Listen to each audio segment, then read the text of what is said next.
Okay, good morning. Good morning mga Lods. So ngayon po ay August 30, 2025. Time check. Tingnan natin dito sa panel natin, 7:54 AM. So saan ba yung ganap natin ngayon?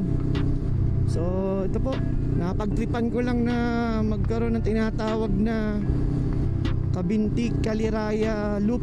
So iikot lang po tayo dito sa parteng from Siniluan.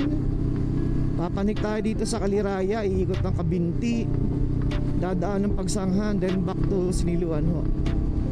At tayo mag-aalmusal dito sa parteng Kaliraya. So ngayon lang ho natin gagawin to, isang solo ride. Okay, so sinadya po natin na mag-rides dito sa parteng Kabinti-Kaliraya. Ipaikot nga ho. Tinarget natin na daanan yung mga twisties, lalo na dito sa parteng Kabinti. So nung panahon na wala pa yung Lumbang Bridge, dito nadaan, dito sa ruta na dadaanan natin.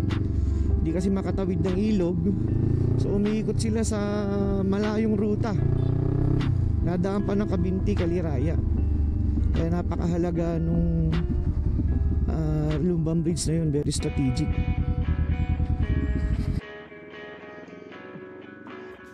Okay mga Lods, so dito sa boundary ng Pakil-Balyan, tayo muna ay mag-full tank. Dahil kakalahati lang ang laman ng ating fuel tank. Dito tayo sa Shell.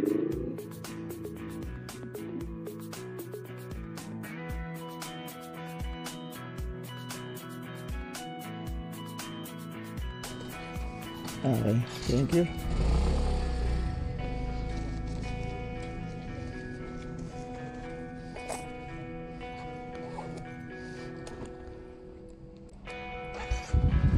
Okay, sa mga Lods, so tayo nakapagpa-full tank na. Yung kalahati ay umabot din ng 309. Magkano ba ngayon? Shell B-Power pinagas natin 65.65. So tayo ay lalarga na, panik na ang Kaliraya. Okay mga Lods, so andito na tayo sa Taytay, Laguna. So napaka-convenient talaga na nakakadaan dito sa highway. Dahil yun nga, pag naghabagat, bumagyo, ay talagang ito, mismo itong part na ito ay lumulubog na halos tumataas ng 15 inches. So hindi ka talaga magtataka dahil yung ating Laguna de Bay ay kapantay na. Andito tayo sa dulong bahagi ng Paete. So naninibaga ako sa paggamit nitong ating mga camera ngayon, dahil ilang linggo rin tayong hindi nakapag-vlog. Lalo na itong paggamit itong Insta360 X4 na nakakonect dito sa ating intercom. So mabuti itong ating mismong ito, no? Na Ace Pro 2 natin ay madali gamitin eh. Saka syempre wide siya. Compare dito sa X4 na may delay din bago makakonect yung Bluetooth. So kung meron tayong gustong i-record, wala pa siyang audio, hihintay pa ako ng 30 seconds para mag-connect. Okay, so mga Lods, from here dito sa Janas, dito tayo sa Lumban, Janas Place. Kakaliwa na tayo dito sa papanik ng Kaliraya.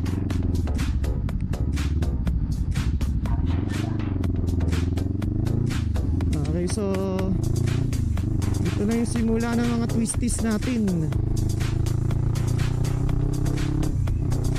Okay, ito yung nakakamiss pag weekends. Tagal ko na rin hindi nagawa ito.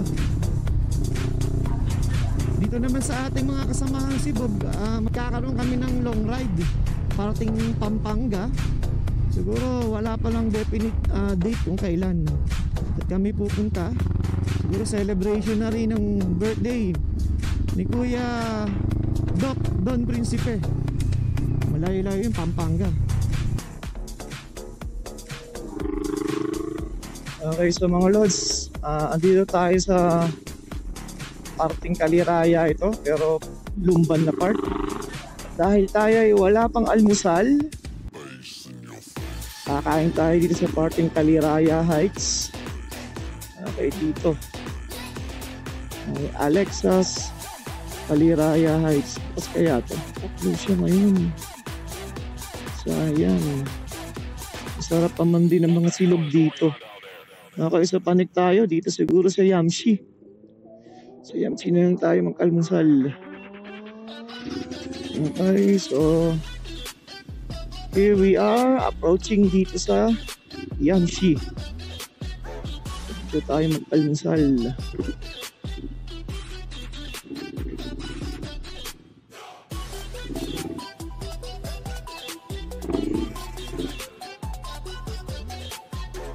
Okay.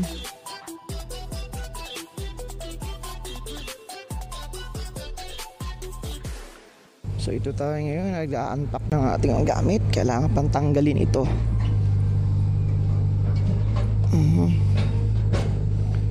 Okay, so wala na tayo may iwan dito. Pati helmet ay ating dadalhin.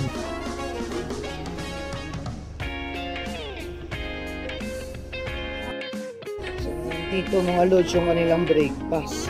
Silog. So yan. So yung ating napusuan yung beef steak, medyo pricey pero okay lang. Minsan lang naman pagbigay yung sarili. Okay.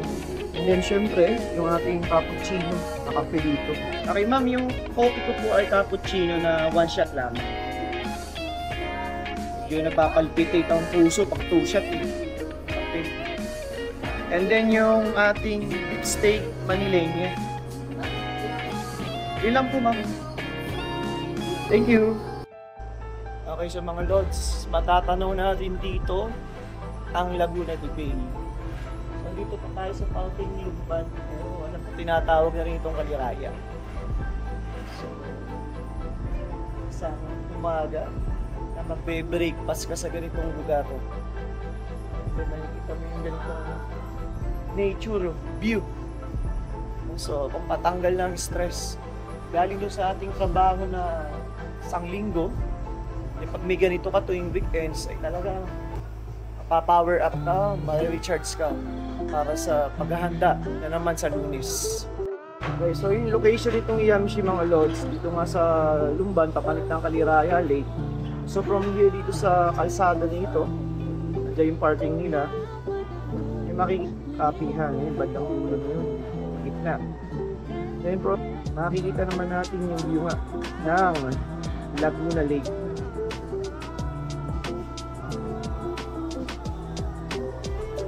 Then, ito naman yung kanilang resto. Ito yung kanilang resto. Okay, mga lods. Tayo nga pala ay nag-email last month dito sa Chin Mounts Hand. So, ito po ay gumagawa ng mga lagayan ng camera dito sa mga helmet. So, nakakuha tayo ng sponsor. Yun nga lang, tayo nag-promise talaga yan. Akabit lagi yung sticker na yan. And sasama natin siya sa mga hashtag. So, thank you Chin Mounts Hand para sa pag-sponsor nito. Okay mga lods, ang advantage ng Chin Mounts handle na ito ng camera, ay may napansin nyo dito, no? Na yung ating pasukan ng hangin ay hindi natakpan. Dito tulad yung nakaraan natin na rubber, natakpan yan. So dito, i-open yan sa loob. So, kung gusto na natin ng hangin, kung maulan naman, na isasara yan. So ngayon, siya ay open na. Gamit na natin yung function na ito dahil hindi siya natakpan ng chin mount niya. Okay mga lods, introducing the beef steak Manileña silog. Okay.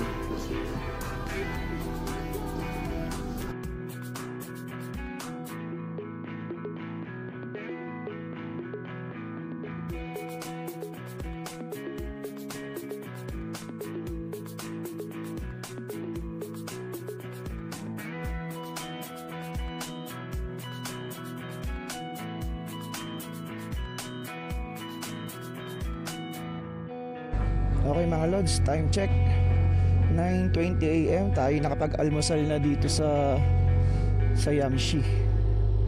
So nagro-road widening din pala dito. Okay mga lods, so tayo ngayon ay diretso na sa ating loop. Iikot tayo ng Kabinti, bababa ng Pagsanghan, saka babalik na sa Niluan.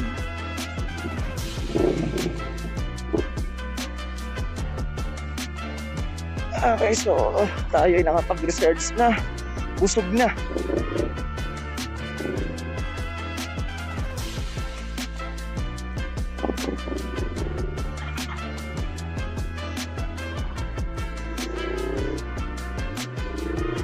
Okay, so katabi lang ng Yamshi itong Kaliraya Skypad, ayan. Okay, pero alam ko hapon pa sila nag-o-open eh. Okay, so diretso na tayo mga lods. Enjoy natin tong twisties dito. Enjoy natin yung weekend. So bilang teacher sa totoo lang may mga iniisip pa tayong class record, pero meron naman tayong tinatawag na timeline. Alam natin aabot tayo sa deadline. Pero hindi dapat mawala yung mga ganitong hobby. Kung saan isang therapeutic activity. Sabi nga, part ito ng human life. Hindi pwedeng puro trabaho. Okay mga lods, ito naman yung meron dito off-road eh. Okay, may mga off-road na ATV dito. Yan, pwede ka mag-rent dito. Ang No Bad Days Kaliraya Adventure Park. So, may kapihan din dito, pwede rin mag-almusal dito. Marami kayong pwedeng piliin dito sa Kaliraya kung kayo mag-road trip dito. Pwede kayong pumili ng maraming kakainan. Okay mga lods, nandito na tayo sa taas ng Kaliraya. So from here, tatanaw na natin ang Kaliraya Lake. Ito na ang Kaliraya Lake. Isang man-made lake na andito sa Kabinti, Laguna. May No Bad Days din dito. Dalawa yung kapihan nila.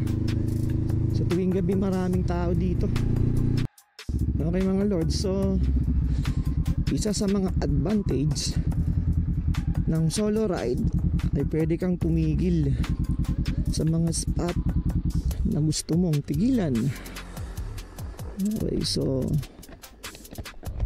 tulad dito. Okay, so kita natin ang lake. So time check ngayon ay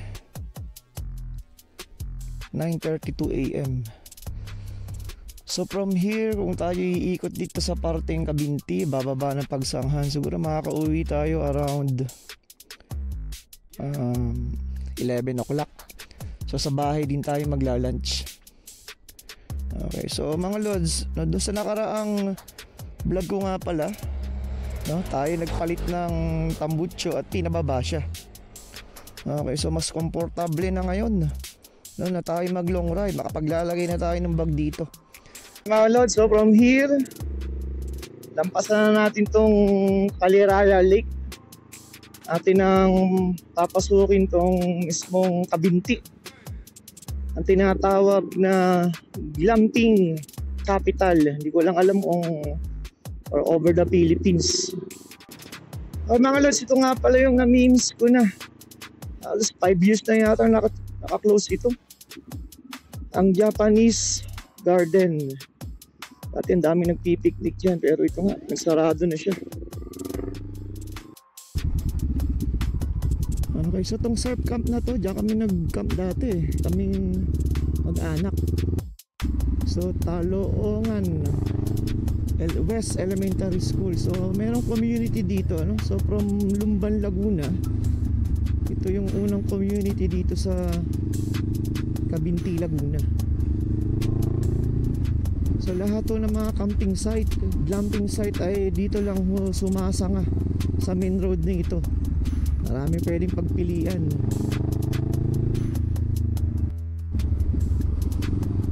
Okay mga lods. So from here matatanaw natin yung entrance ng The Hamptons Kaliraya.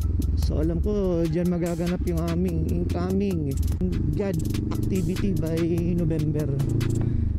So nanggaling na rin kami dyan yung mga kasibog ko, siguro mga 3 months ago. Matandaan nyo, kami ay nagtungo sa mataas na kahoy para sa motorride lunch doon. Diyan kami nagtungo nung hapon, nung nakauwi na. So itong parting ito mga lods ay talagang ano na, oh, nakapag road widening na. Ang sana lang ay lahat ng poste ay tanggalin dahil useless yung road widening tulad po nito. So anong barangay na ba ito? Tingnan natin. Okay, ang barangay Mahipon pala yung dinaanan natin. Okay mga lods, so masarap din pala ng ganitong pakiramdam. Tayo ay walang navigation system dahil alam natin yung ruta. Ang hirap din kasi hassle din yung lagi nakatingin sa waste. And then hindi mo ma-enjoy yung view. Wala ka rin peace of mind dahil baka maligaw. So itong ruta natin kabisado natin, so hindi natin kailangan si Waze or si Google Maps na usually nga nakikita nyo sa mga nakaraang vlog ko, dito siya nakalagay. Okay, so hindi kailangan, enjoy lang natin. Yung mga lods, oh, Cabinti Falls, Ecotourism Adventure Falls and Glamping Capital of the Philippines. Ayun mga lods, mga Cabinti talaga ay glamping capital of the Philippines. Akala ko yung sa Laguna lamang. Okay, so ito pala yun, oh. Okay, pero ako'y taga Laguna, hindi ko na-explore itong mga lugar nito. Bakit nga ba? Sa malayo pa dumarayo, dapat dito muna eh. Okay mga lods, so, ang ganda ng lugar na ito. Okay, isang tulay sa Cabinti, Laguna na makikita nyo yung magandahan ng ating Mother Nature. So priceless yung makakita ka, maka-experience ng ganito. Sarap maligo dyan, no? Ayan, no? Yung mga taga rito, i-enjoy sila. Okay, Cabinti, Laguna. Okay, so ito naman ang ating Honda Scrambler na tayo ay nagiging layas tuloy dahil dito. Tara na uli. So ito na yung bukana ng town proper ng Cabinti, Laguna. Ito alam ko ito papasok na ng ano yun, ng munisipyo. So ito naman yung isang pa-exit ng Cabinti, Laguna. Okay, ang tutumbukin naman ito ay yung papunta ng Lucban, Quezon. Pag kumaliwa ka dito, ano, so tayo ay pakanan pabalik ng Siniluan na madadaan nga tayo dito sa Pagsangan, Laguna.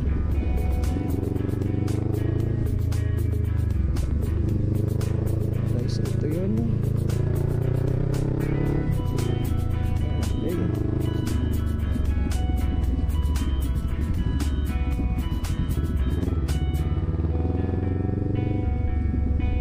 Okay, so dito tayo mag-exit. Okay, so alam ko nagkaroon ng festival dito eh. Ayan, ang Sumbalilo Festival.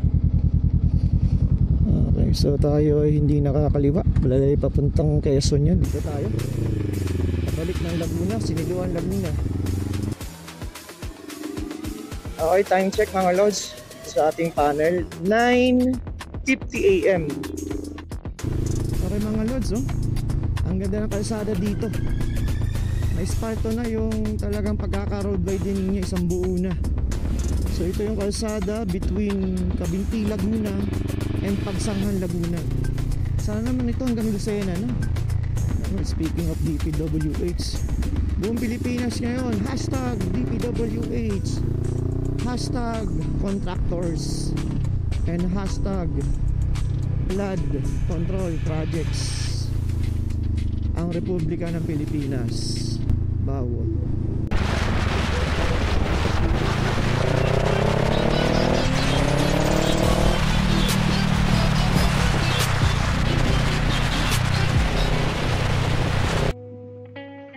Okay mga lods, so dito tayo sa tulay ng Pagsanghan.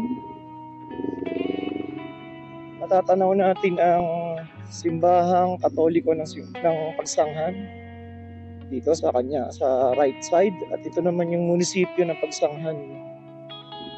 Dito tayo sa Tagiliran. So papunta sa left, papunta na yan sa Tactus Laguna, papuntang 1st and 2nd District.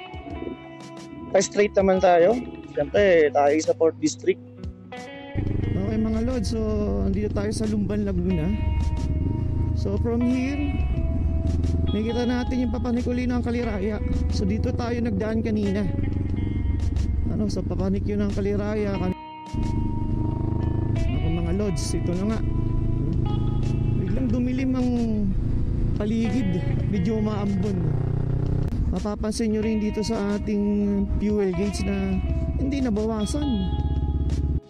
Minsan lang makatigil sa lugar na ito. Itong merong malalaking letra ng Lumban. At meron ditong puno ng mangga. Try natin tumigil dito para ilang segundo lamang. Yan. Okay, so maraming mga bikers dito eh. Marami ring mga okay.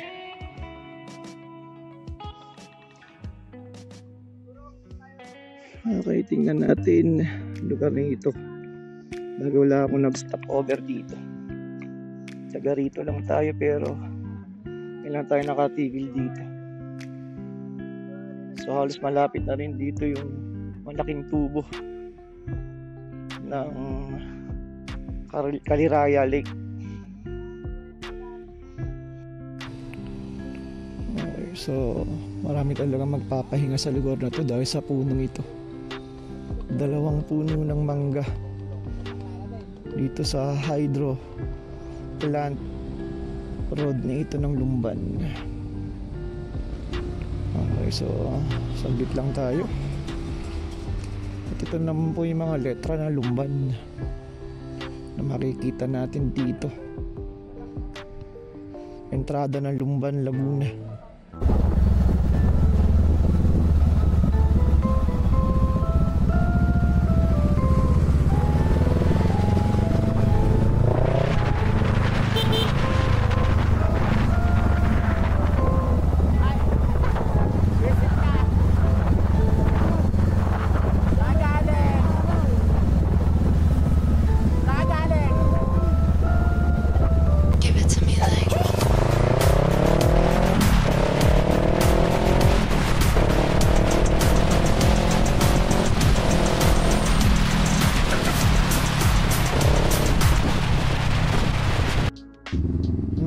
So dito tayo dumaan sa town proper ng Paete, Laguna. So di tayo nag-highway. So alam ko malapit dito yung naganap na sunog kahapon. Ito yata yun. Ito nga. Ito yung nasunog. Okay mga lods, andito tayo sa Paki, Laguna. Tatanaw naman natin sa kanan ang Catholic Church. Dito ang Turumba. Okay mga lods, so time check 10:29 AM. Dito tayo sa Paki, Laguna. At ang ating odometer ay nag-gauge ngayon ng 5,000. So nakaka 5,000 pala yung takbo nitong ating motor. Ito ay kinuha natin ng December. So bihira gamitin. So mga long ride lang at weekend ride. Okay Okay mga lods, dito tayo sa Barangay Balyan ng Pangil, Laguna. So dito ako lumaki hanggang mga 4 o 5 years old eh. So dito ako lumaki sa bahay na ito ah. Wala na nga lang yung bahay. Ayan. So Candelaria Street ng Balyan. So marami tayong childhood memories dito. Dito naman sa bahay na ito na iba na. Diyan naman ako nag-aaral ng piano noon. Grade 4 ako. Okay mga lods, so approaching sa Siniluan, Laguna. So dito ay nagiging tradition ko na or practice na dito nag-e-ed yung ating motovlog. Okay, so ito na ang ilog putol. Pag inat-inat, sakit na sa puwit. Okay, so tigilan tayo dito saglit. Okay, so ang ilog putol, Siniluan, Laguna. Okay, so time check tayo, 10:37 AM. Sa mga lods, so from here, ngayon ay August 30. Dito na mag-end yung ating motovlog. So once again tayo ay nagkabinti Kaliraya Loop. Naku, makikita nyo pala doon, no? Doon tayo galing. Sakto, maulan ngayon doon. Nandito na tayo sa wakas. Tayo na pagbigyan. Okay, so thank you mga lods sa mga sumusubaybay. So ito isang hobby lamang natin. Hindi tayo makapokus sa magbo-motovlog dahil sa ating trabaho. Okay, so ikaw ang dahilan kung bakit ako nagiging layas. Okay, ang ating Honda CL 500 Scrambler. Okay, bye bye muna mga lods. See you sa next video.